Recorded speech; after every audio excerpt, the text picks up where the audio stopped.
Welcome, NFL football fans. It's that time again. Time for another edition of NFL Football Talk. I'm your host, Charles E. Smith Jr. This is an Inside Sports production, and, well, this is our first show after the fantastic Super Bowl comeback by the New England Patriots, Tom Brady becoming the first quarterback in NFL history to put on 5 Super Bowl rings. He finally got that one for the thumb. Epic meltdown, of course, by the Atlanta Falcons. But, that's been talked to death. We'll get into what's happening now, like the Hall of Fame. We're going to talk a little bit about that. Also, non-disclosure of injuries. Any problems there for the Seahawks, yes or no?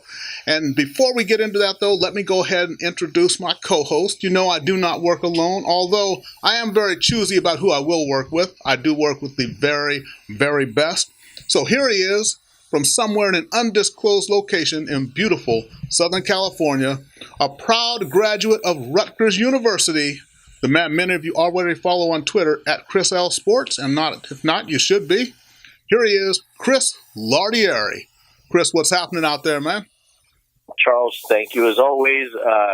Guess the silver lining from the Super Bowl is that neither of us are Atlanta Falcons fans, because that has to go down as one of the most colossal whether it's coach-driven or whatever, right, choke jobs I've ever seen, and I'm still underestimating on how bad that was. Just weeks later, I'm still shaking my head. Yeah, that's true. I mean, up 28-3 with just a few minutes to play in the third quarter, and then to allow 31 unanswered points to lose that game. Just there's any number of things that went wrong. I'm kind of reminded of right before Super Bowl 48, I believe that was, when in that NFC Championship game when the Green Bay Packers somehow lost that game to the Seahawks. That's the only thing I compare it to, but even that wasn't as bad. Yeah, especially when you figure the Patriots botched an onside kick and the Falcons still couldn't put them away, and just so many things that went wrong. When you have the ball 1st and 10 at the 22 after a phenomenal catch by Julio Jones, I mean, literally, Matt Ryan could have taken 3 knees and they would have been set up for a makeable field goal. But and you gotta give the Patriots credit. I know a lot of their fans walked out of Super Bowl parties at halftime, but their team did not. Yeah, that's true. And, and over the years, you've watched the show, you know that I have really not had a really high opinion of former head coach Marty Schottenheimer and about his conservative offenses, but I would have gone Schottenheimer there. I'm up 28-3. All I got to do, or not 28-3, that was later in the game, but you know what I'm saying here. All they needed to do was, they were up at 8 at that point, just get another score, put yourself up by 2 scores with just 3 minutes to play, and I would have just, at the 22-yard line, run into the line 3 times, kick that field goal, and then that's it. But also, not only that, if you're going to still pass the ball, why is Ryan snapping the ball with still, 12, 13, 14 seconds left on the play clock? It was just puzzling in so many ways.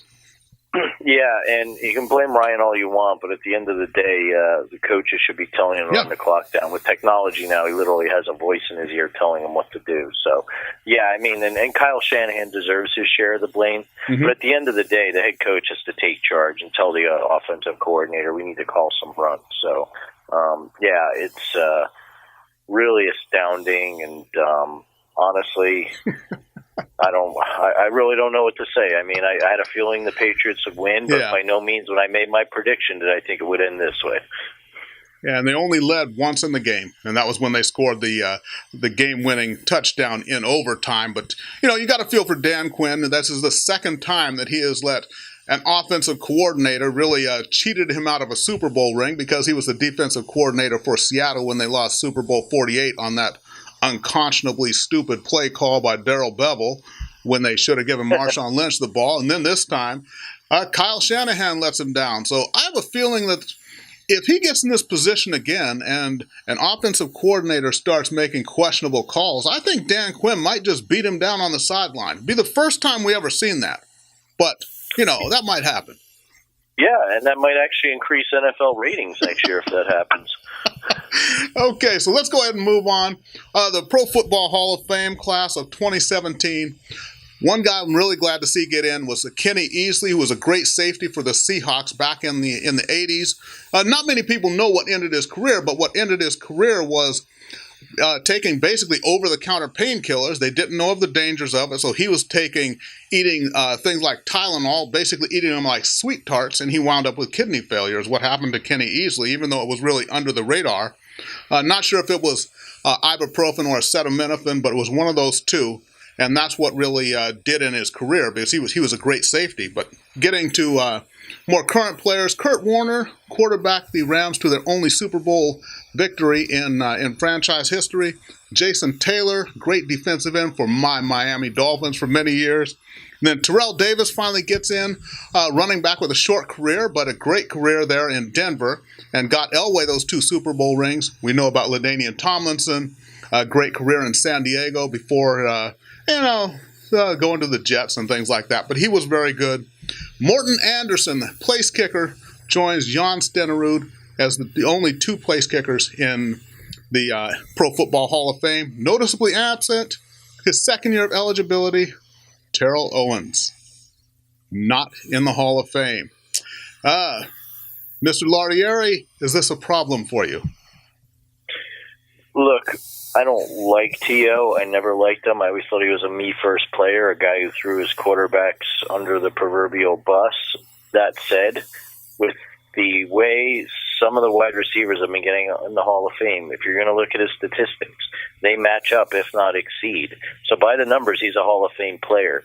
What irks me, because back in the day, guys like Lawrence Taylor, who I absolutely adored as a kid, this guy's a dirtbag in real life, got into the Hall of Fame. And now you're suddenly going to regulate how guys were to the media, their teammates, etc., whether they get the merits of being in the Hall of Fame. And I don't quite get that. And frankly, this year's class, I know there were some guys borderline deserving to get in, but I don't feel you look at this class as a whole, I don't feel it's as strong. So to leave T.O. out, too, also makes me scratch my head. As far as I'm concerned, Tomlinson was a complete no-brainer. You look at some of these other guys, Terrell Davis, short career.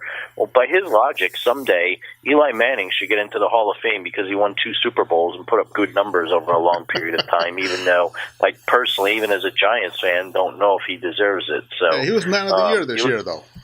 Yeah, he and Larry Fitzgerald will deserve, because they've both been doing a lot of work in the community under the radar for years. So, back to T.O., I don't know. It makes for good fodder. I still can't figure out how the NFL Hall of Fame process works. I do know it takes a little bit longer than it does the time to elect the new pope, but there's no white smoke involved. So, Not sure what's going to happen, but I do have to echo your sentiments. I'm really happy for Kenny Easley. Those of us who grew up watching football in the 80s and it was hard-nosed and smash mouth remember him when the Seahawks played in a dome and were in the AFC. And if he had played in a bigger market or not so far away from the media centers of this country, he'd probably be up there with the Ronnie Lotts of the world when you look at his career. Yeah, absolutely. And, of course, everyone at UCLA is happy as well because, that's where he played his college ball, if my memory serves. Correct. Yeah. Okay, so, let's go ahead and get into a couple other things here. Now, we've talked about, and, we like Al Michaels for making his casual references to gambling and the NFL and the connections there. Now, it came to light a couple of weeks ago that Richard Sherman, and I got to give Mr. Lardieri some props here because on the last show we did before the Super Bowl, Chris, you had talked about you seeing Richard Sherman possibly tailing off and maybe his career, was going the wrong way. And it turns out that for the second half of the season, he was actually nursing a lower body injury, which had not been ever put on the injury report. There were reports that maybe the NFL would find the Seahawks or maybe take a draft pick or something like this. But this brings to light this whole thing of the NFL and gambling. Now, you got a player injured. They're the only league that requires an injury report, a report that is mandatory. The other teams, they'll give it to you, maybe, maybe not. The NFL requires this. So you basically have to give your opponent a competitive advantage just so the NFL can protect the integrity of point spreads. That's what it comes down to. Am I missing anything here, Chris? Yes, you're missing one small thing. Fantasy football players care about it too, but that's not gambling either. Yeah, it's not. Even though you put money in, it could possibly win money, but that's not gambling somehow.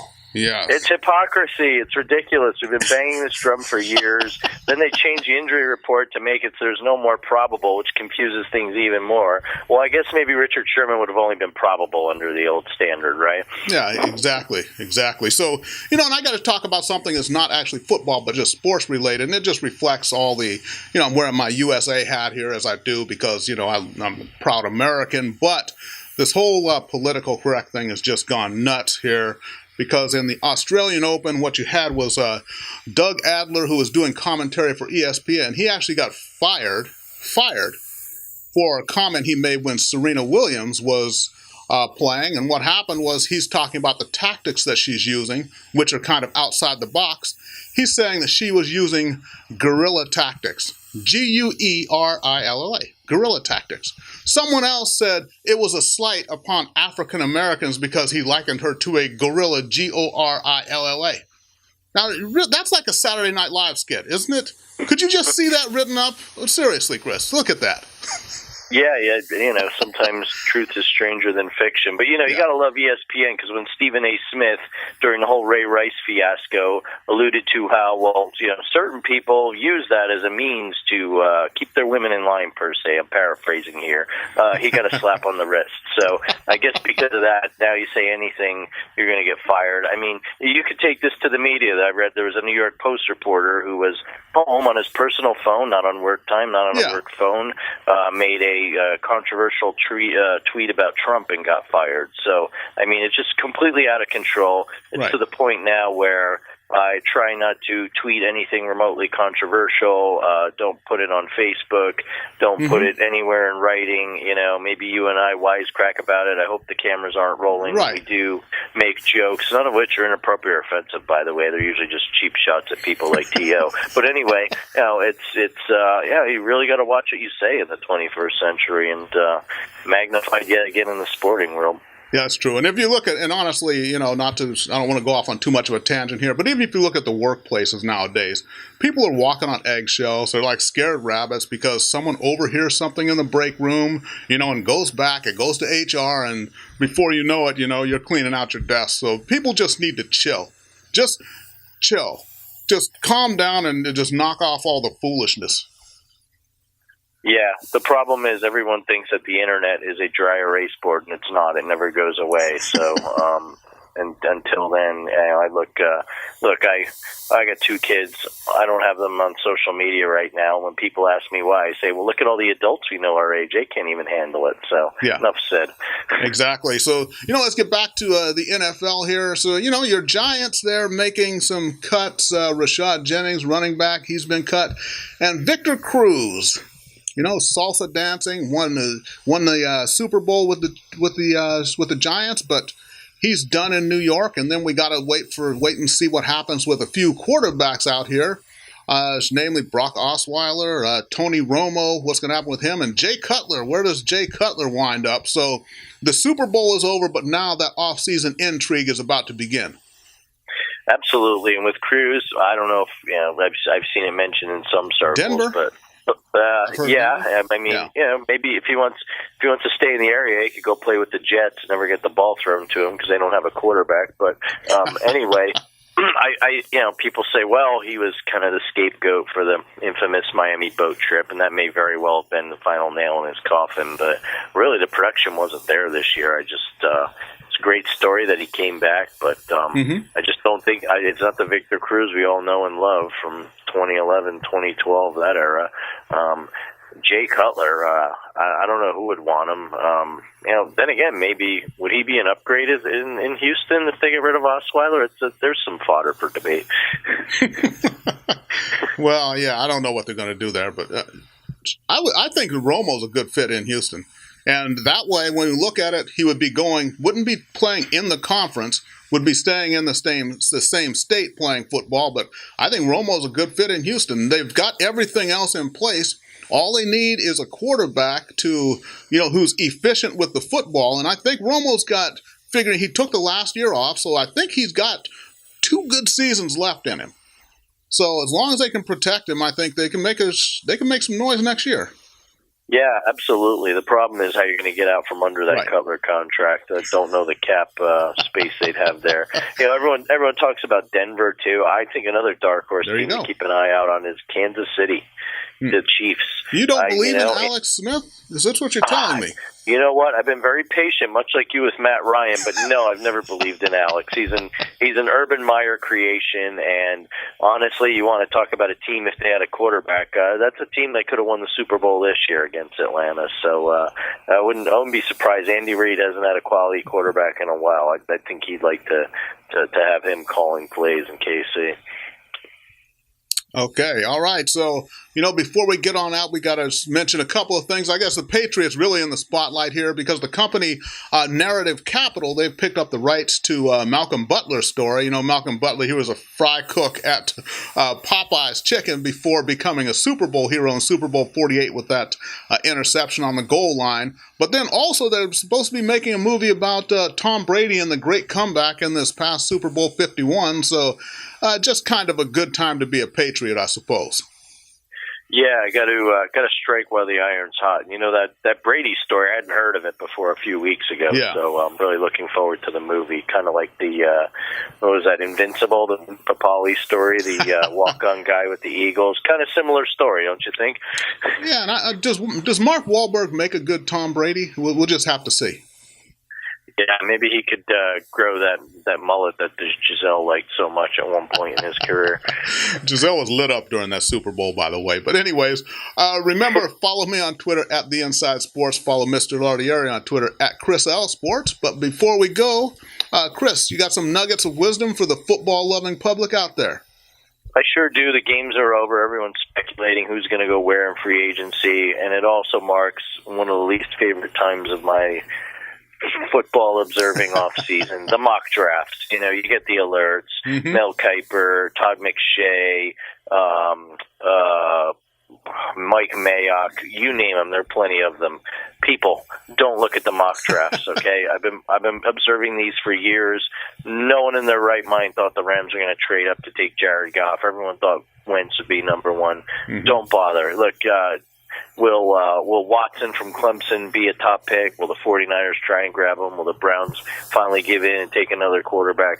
Who knows? But you know what? No one seems to know, and I'm not going to sit there and watch a scouting combine to see guys run the 50-yard dash and leap over whatever and do 100 bench presses. So sit back, enjoy, wait for the actual draft itself, which you and I have said multiple times is probably the best and truest form of reality television we know.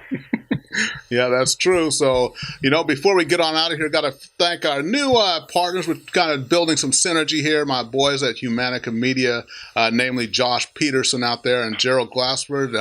Thanks for your support. So remember, it won't be every week, but every now and then go ahead and check in. We'll give you updates when something happens during the off season here. Anything interesting, we'll go ahead and put a show out there. Remember, it's NFL Football Talk. So for Chris Lardieri, I'm Charles E. Smith Jr. Enjoy the off season, and hey, the drama's just beginning. Thanks for watching.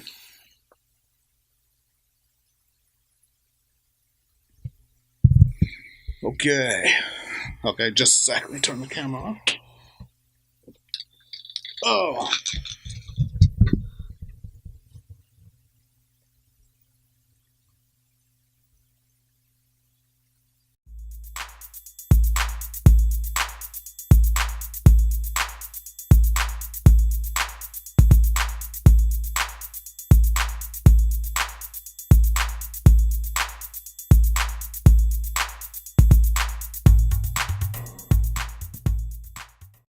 That to us people that can feel things, it hurts.